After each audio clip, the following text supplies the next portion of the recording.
Good afternoon.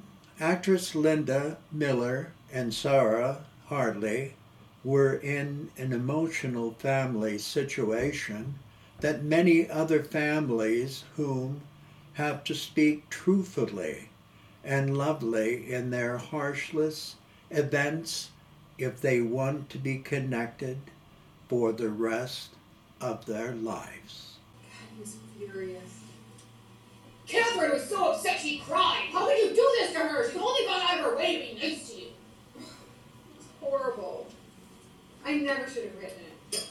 That was just not an option. You had to write it. Didn't I? Absolutely. The question is, why'd you give it to him to read? Closing paragraph is to die for. It is?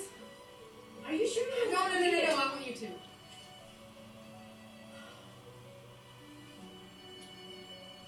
Despite the occasional misstep, Oh shit, there are missteps? minor, not to worry. Despite the occasional misstep, Miss Morrison's is a distinct, albeit youthful voice that must be reckoned with. In the dozen compact, well-observed stories that comprise eating between meals, she proves herself a keen and clever chronicler of the new lost generation.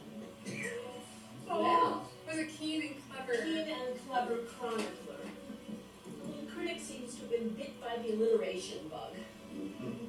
As in Tolstoy, the unhappy characters in Miss Morrison's universe are uniquely compelling. Oh, well, maybe you should read this. You start believing this shit. You begin to fall in love with Martha, even though she's hypercritical of everything Emily does. I mean, she even has something to say about how Emily pours vanilla for crying out loud, but you know, she's funny and she's honest, and Emily seems to know how to handle her. And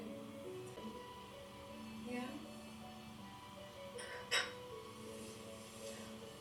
I might have been a different sort of person. Better, brighter, maybe, a better person. You couldn't look at me. I thought it was my appearance, that I was looking so awful that you couldn't look me in the eye. No. I could have used your friendship, but you were too busy going through my panty drawer and scavenging through my personal No, I effects. did. Then why did you skulk? I don't know. I just needed some distance. Distance? I needed to separate from you.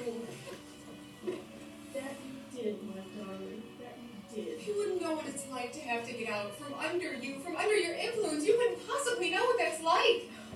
Everything I told you. Everything I shared. What a fool I was.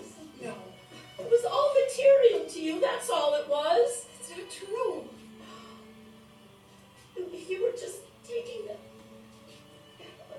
pitiful woman you made me out to be. No, not pitiful. You were just taking notes. No, what I was doing, I was listening, I was cherishing every minute. I'm sure. Look, if I had discussed this with you and you had disapproved, listen to me, if you had disapproved, how could I have written it? I never could have written it. I would have lost you, but then I would have lost my novel too. I was scared. Oh, poor Look, I dear. didn't know what to do. You were the one person who could advise me, and I couldn't discuss it with you.